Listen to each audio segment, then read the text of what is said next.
If someone 5 years ago would have told me that I will go to a Joe Dispenza retreat and pay him $2,000, I wouldn't have believed it. But this actually what happened. And not only that, I also flew to America 12 hours for the first time of my life, just for the sake of the retreat. So why? How did this happen? What are the experiences I experienced there that really changed my life? Is Joe Dispenza a cult leader? I already made a video about that before when I was just doing his teachings and meditation at home. I will leave a link to it. But I also wanted to go to the retreat to see what I don't know. What does he exactly do in those retreats? And is it really a cult? I'm Theresa Khalil, a writer, a documentary filmmaker from Egypt. I spent most of my life in the Arabic world and now I live in Europe. And I started doing the Joe Dispenza teachings and meditation about, let's say, from end of 2022. But I already was introduced to Joe Dispenza before that. I did the meditation at the time and it didn't work for me. And then when like he say, when I hit rock bottom, that's when I started digging deep into it, and that's how I have a healing story at home, which I'm going to share it one day when I feel ready. So I was doing the meditation and I started feeling that I'm not excited about it as it used to be at the beginning. I just started getting bored of it. Also, I had other things to work on, and I needed a boost. So that's why I thought, okay, what about if I go to a Joe Dispenza retreat and see what is there more?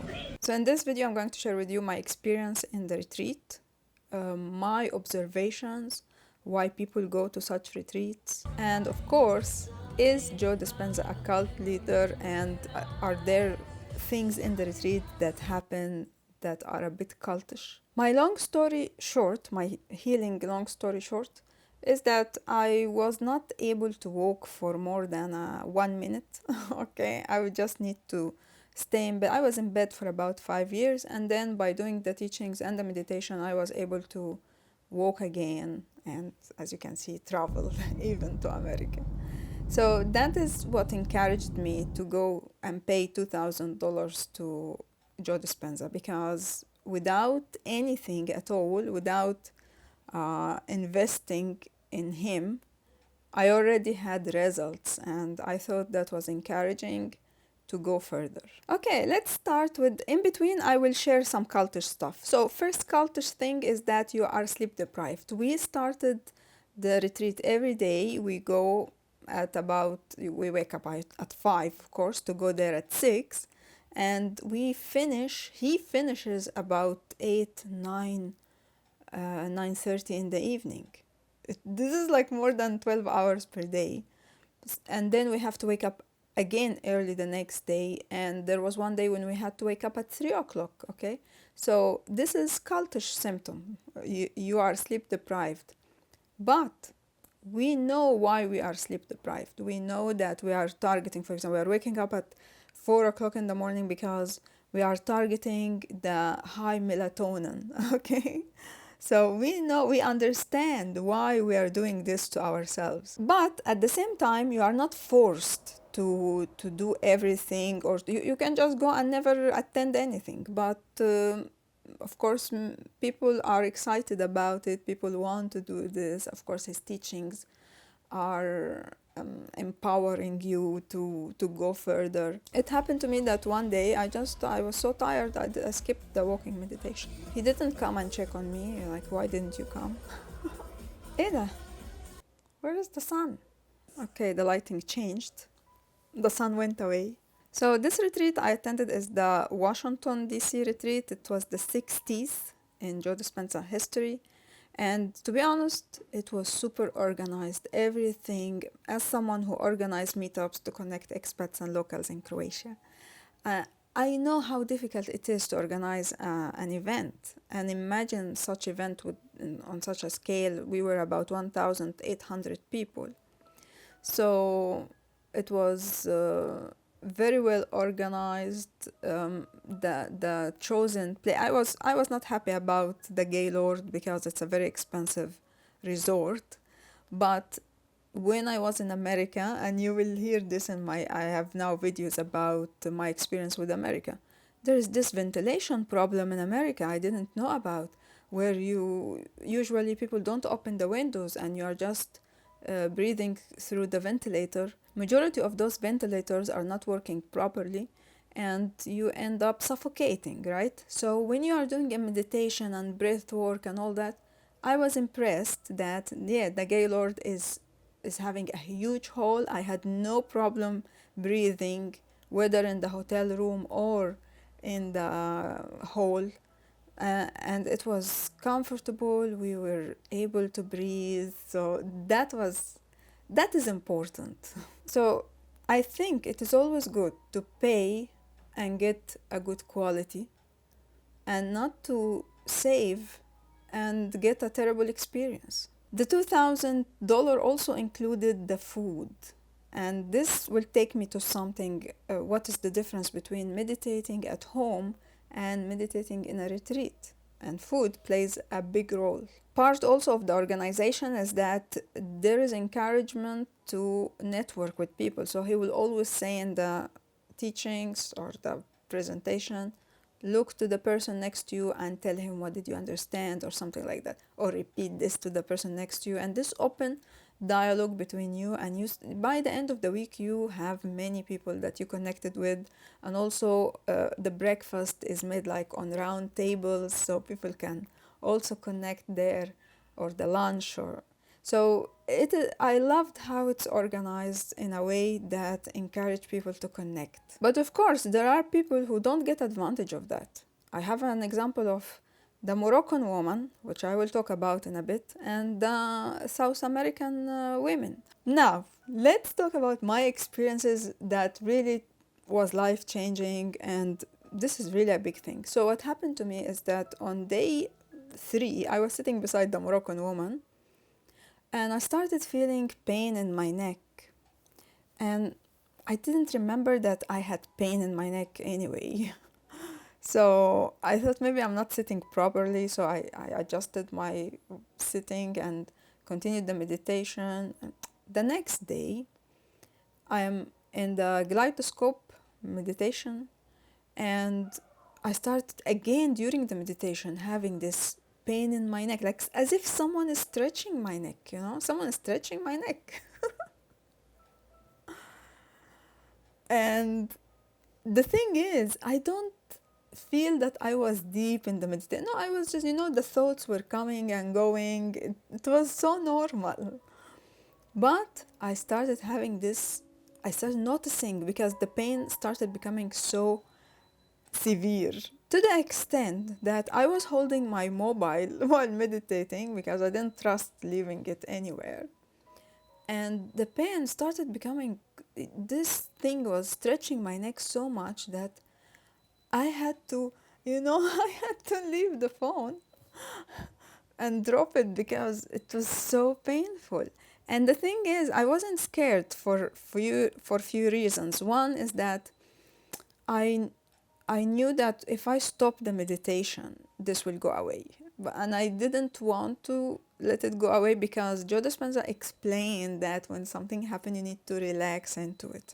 So I was trying to relax into it, but it was really painful, So yeah, so I continued meditating, and finally, when the meditation finished, I didn't talk to anyone. I went to my room just trying to understand what was that.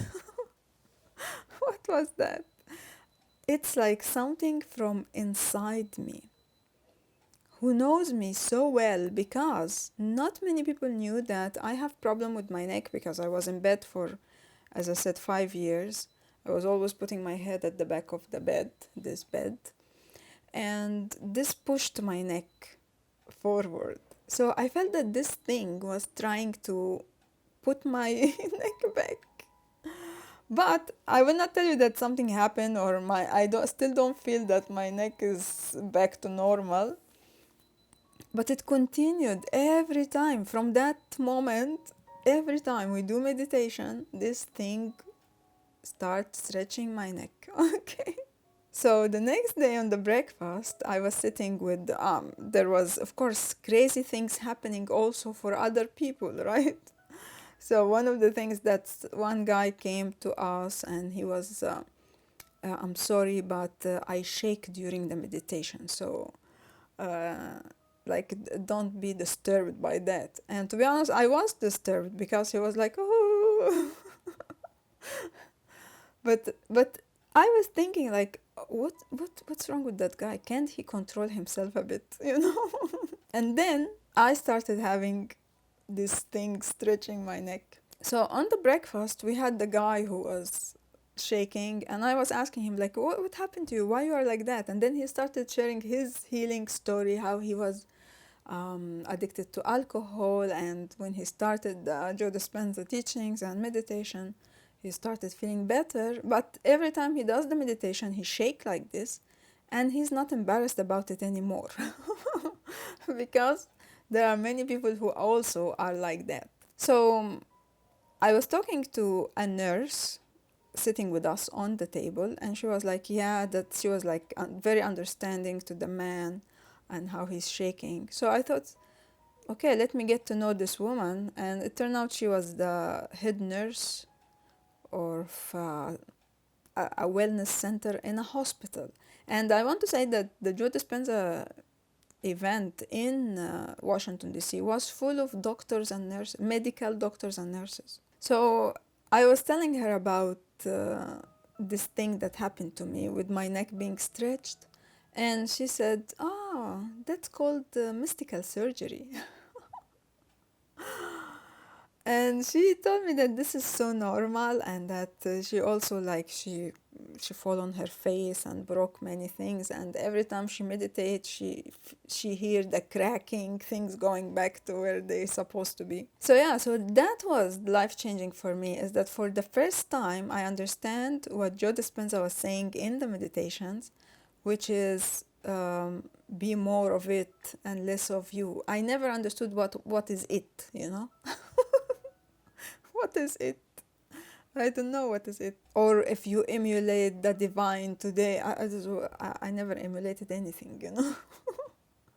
So from that moment, I just realized, because I just made a video on my channel, you know, I'm on a journey to understand life. And it's here on this channel, started with a documentary film, The Scrapbook of Life. And I was meeting people from different beliefs and religions, trying to understand what is life is all about, what is the meaning of life, what will happen to us after we die, and all that from different perspectives of people who believe in different beliefs and religions. And my understanding after meeting all those people, and you can check the podcast, is that life is a force that is just manifesting itself in many creatures. And I made a video about this realization.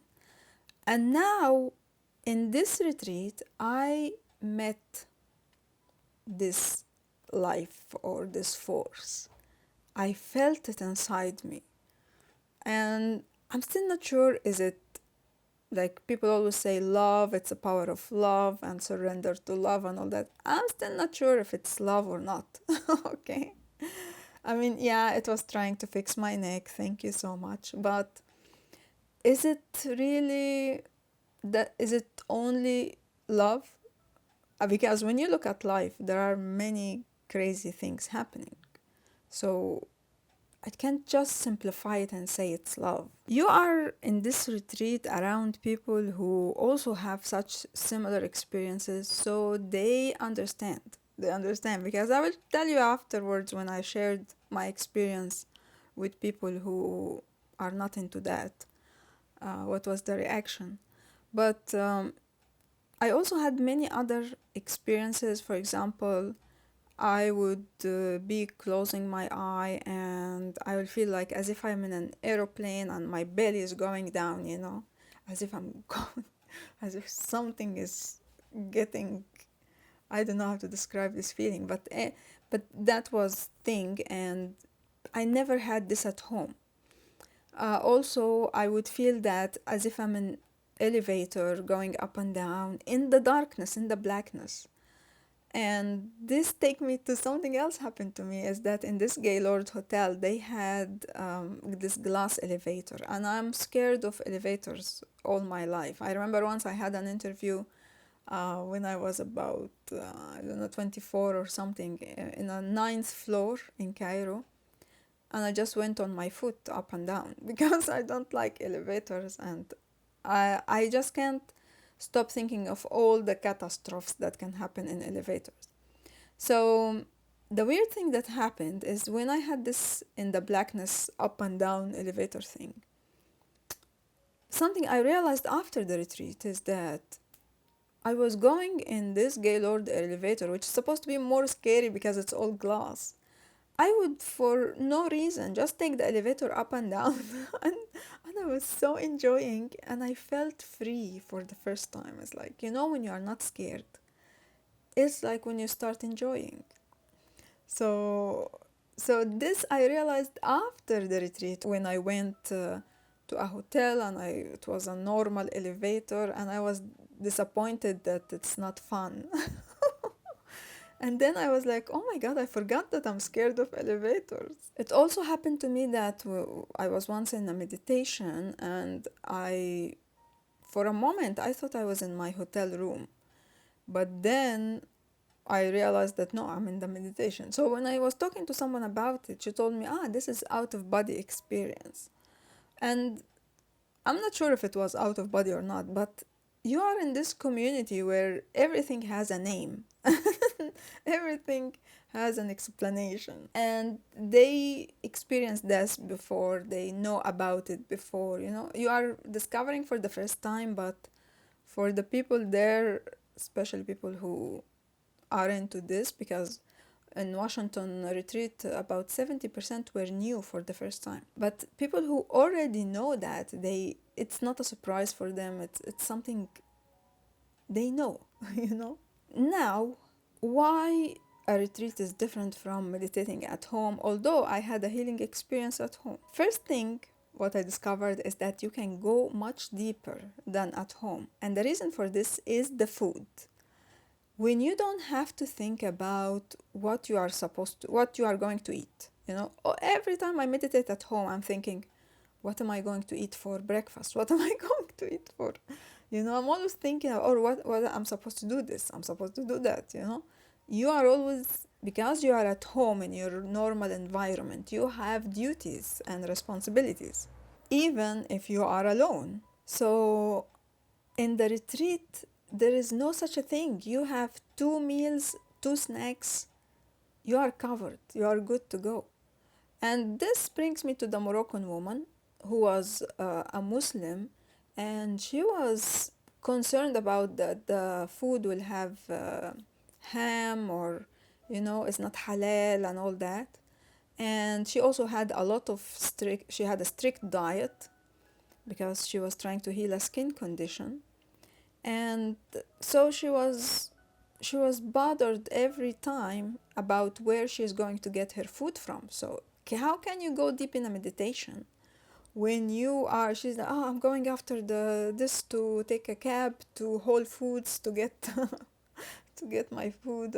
And she had a lot of things. I need to go to my room to pray, because you pray 5 times. And that just, this is like not what's supposed, this is not what the retreat is supposed to be.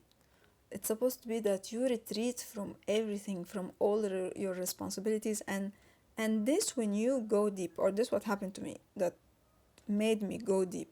Another thing also, meditating in a safe environment. When I'm at home, I always have in the back of my mind that what if the door ring, What if this happened? What if that happened? But in the retreat, you are in this place where everyone is meditating, and you have volunteers going around making sure that you are in peace. Of course, there is the downside that some people sleep and fall asleep, and then they snore and they may disturb you. Some people vomit beside you.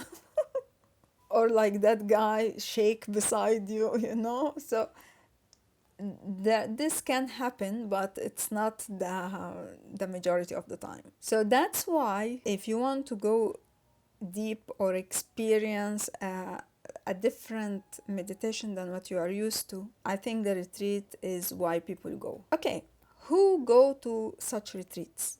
Number one, which was surprise for me, there are people who are just there for the fun of it, you know, for the experiencing a high. You know, they are into mushroom, they are into drugs and things like that, and then they go to meditation trying to induce in themselves this feeling without the drugs, without the mushroom. And that was surprising for me, like really, there are people like that. Other kind of people, of course, are people who have health problems and they want to heal themselves.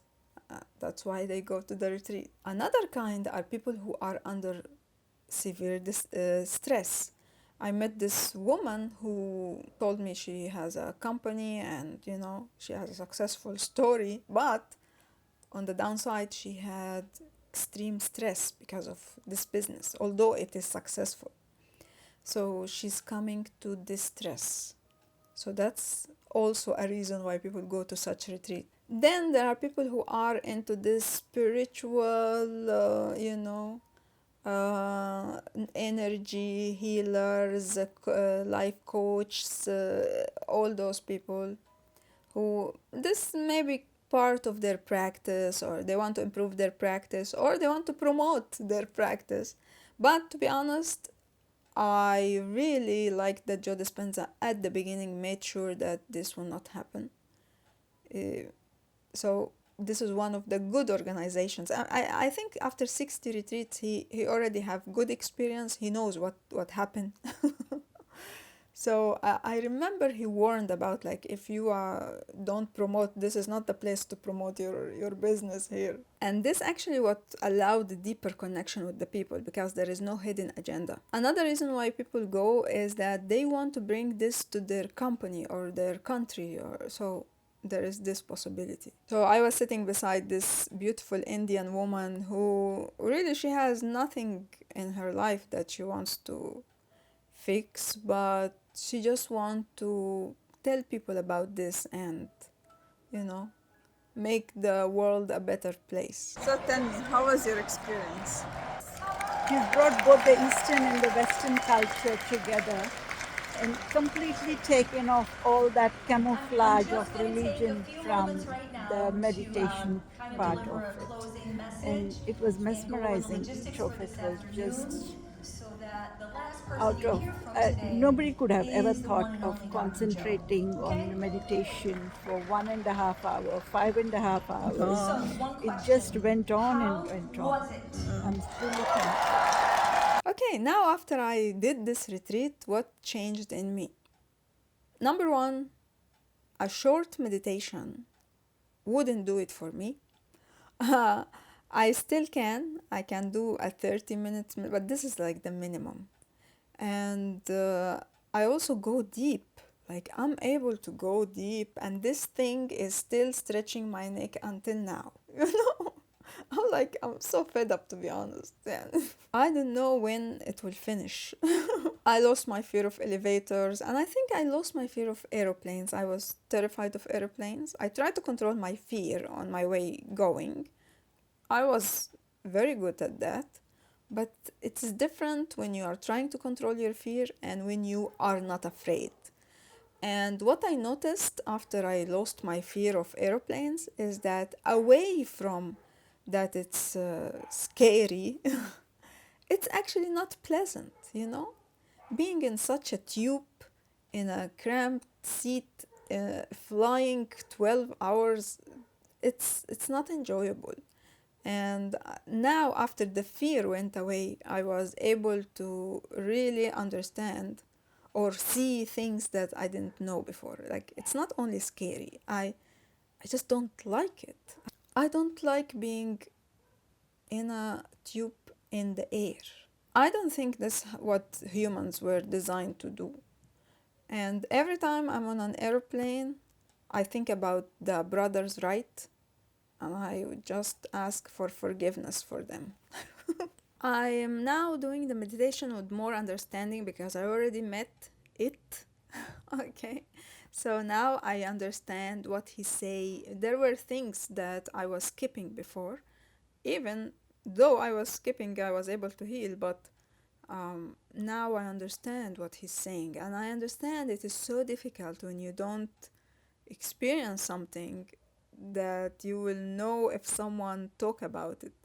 It's like they say, if you didn't try the mango before and I try to describe to you how does it taste, you will not get it. And this take me also to the, of course, the reaction of people who in my life, when I came back from the retreat and I was sharing with them this, what happened to me, and people actually, very close people to me, they didn't think it was anything special, and they thought I'm just imagining, and or I'm not, mentally stable. But of course, what I discovered is that this knowledge is already known since the ancient times, and it is just it is so difficult to grasp, and it is not now mainstream or common or known. And it's just when you know someone who had this experience, they will get you because they experienced the same. Final thoughts about the retreat is I liked how Joe Dispenza is distancing himself.